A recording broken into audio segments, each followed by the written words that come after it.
D sport पे खुशामदीद। Very disappointing performance by Pakistan, चूँकि साउथ अफ्रीका का अपने घर पर टी20 में रिकॉर्ड कुछ बहुत बेहतर नहीं है। हाल ही अरसे में वो तकरीबन 8 सीरीज़ हारे हुए हैं, या जीते नहीं हैं, 6 हारे हैं, 2 बराबर की। लेकिन पाकिस्तान की टीम उस साउथ अफ्रीका टीम से हारी जिसके अंदर मरकरम नहीं है, अब वहाँ पर डिकॉक नहीं खेलते हैं। इसी तरह आप देखें तो रबादा नहीं है, मार्को येंसन नहीं है, हेनरिक नोकिया नहीं है, फ्लिकवाय नहीं है, और उसके बावजूद पाकिस्तान दोनों मैच बड़ी आसानी से हार गया। और ख़ास तौर पर दूसरे मैच में जब आपने 206 रन बनाए थे, और जिस तरह की बॉलिंग हमने की है, वेरी प्रेडिक्टेबल। बहुत ज़्यादा स्लोअर बॉल की हमारे फास्ट बॉलर्स ने। रिजवान की कैप्टनसी मुझे कुछ ज़्यादा आज इंप्रेसिव नहीं लगी, चूँकि सबसे आपके जो कंट्रोल बॉलर थे वो अबरार अहमद थे। लेकिन वो कब आए, कब गए, और हमने फिर साइम अयूब को भी इस्तेमाल नहीं किया।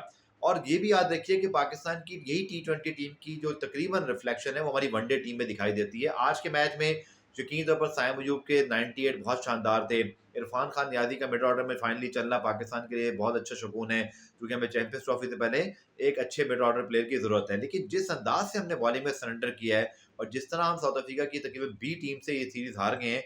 आपको याद होगा जब साउथ अफ्रीका गए थे लास्ट टाइम, तो आईपीएल में उनके प्लेयर खेल रहे थे, और हमने वनडे और टी20 सीरीज जो है वो में बड़ी अच्छी परफॉर्मेंस दिखाई थी, और खासतौर पर टी20 सीरीज में। बट यहाँ पर जो है वो हमें बॉलिंग ने लेट डाउन किया, और पाकिस्तान की फुल स्ट्रेंथ बॉलिंग खेल रही थी। नसीम शाह नहीं है, शायद वो भी वही मुझे कल किसी एयरपोर्ट पे दिखाई दे रहे थे on the way for one day series, पर वो क्यों टी20 सीरीज नहीं खेल रहे।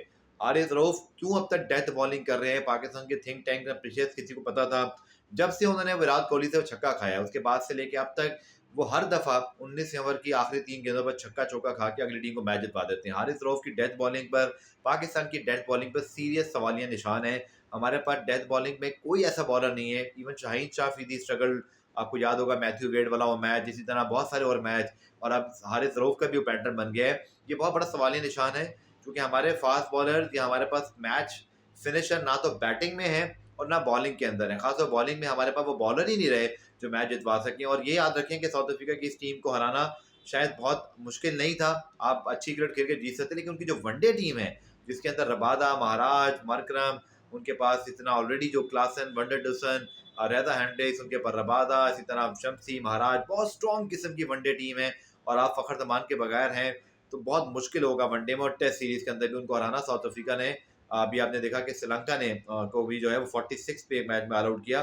तो it going to very very tough ODI test series. और टी20 में हमें तो होती कि पाकिस्तान चले 3-0 ना सही 2-1 से जीतेगा। बट हम अगर बात करें तो वही गलतियां जो हम कहते थे जी बाबर आजम क्यों कर रहे हैं, अब मोहम्मद रिजवान से बात से की मुताले भी वही बात हमें करनी चाहिए, लेकिन लोग कर नहीं रहे हैं। आकिब जावेद को हमने ऐसे टेस्ट मैच के बाद वनडे टी20 के अंदर भी लेकर आए हैं जैसे दुनिया में अब गैरी कर्स्टन जैसे गिलेस्पी नाम के कोच थे ही नहीं, और हमें सिर्फ आकिब जावेद को रखना था। बहुत ही पैथेटिक स्टाइल में और बहुत ही बिजारी स्टाइल के अंदर जो है ना, लिटरली हमने अपने कोचेस कोचेस को तब्दील किया है, उनको विलन बना के पेश किया है। अब से 1 साल पहले जब उनको लेकर आए थे, दुनिया के बेस्ट कोच थे वो, हम उनको कहते थे। लेकिन अब हमने उनको इस तरह से आउटसाइड लाइन किया है, और जिस तरह से हम बाबर आकिब जावेद को लेकर आए। हैरानगी की बात यह है कि अब बहुत पुरानी बात नहीं है, जब गैरी कर्स्टन जैसे गिलेस्पी मौजूद थे तो सब कहते थे जी, और बहुत रिलायबल सोर्स पीसीबी की ये कहती थी कि आकिब जावेद तो बनना ही नहीं चाहते, उनको तो प्लेयर्स डेवलपमेंट के अलावा कोई काम ही नहीं है। लेकिन मैंने उस वक्त भी कहा था कि अगर उन्होंने लाहौर कलंदर्स का मतलब ओहदा छोड़ा है, तो वो 100% जो है ना वो पाकिस्तान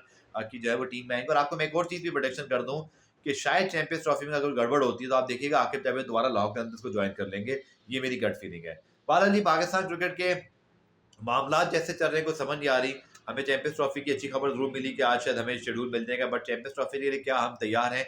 मुझे तो कोई तैयारी नजर नहीं आती। और टी20 सीरीज की डिफीट ने पाकिस्तान की जो है ना आंखें मजीद खोल दी हैं, और पाकिस्तान को अपनी स्किल्स पे बहुत काम करना पड़ेगा। इनके अलावा कोई बॉलर है नहीं है, और डेथ बॉलिंग पाकिस्तान की टी20 में, वनडे में, और डेथ के अंदर पाकिस्तान की मैच फिनिशर बैटिंग, ये दोनों पाकिस्तान के सीरियस इशूज हैं। और जब तक ये रिजॉल्व नहीं होंगे, पाकिस्तान टी20 वनडे में चल आगे भी स्ट्रगल करता रहेगा। डी स्पोर्ट को सब्सक्राइब करें, वीडियो को लाइक कर लीजिएगा, कमेंट कीजिएगा।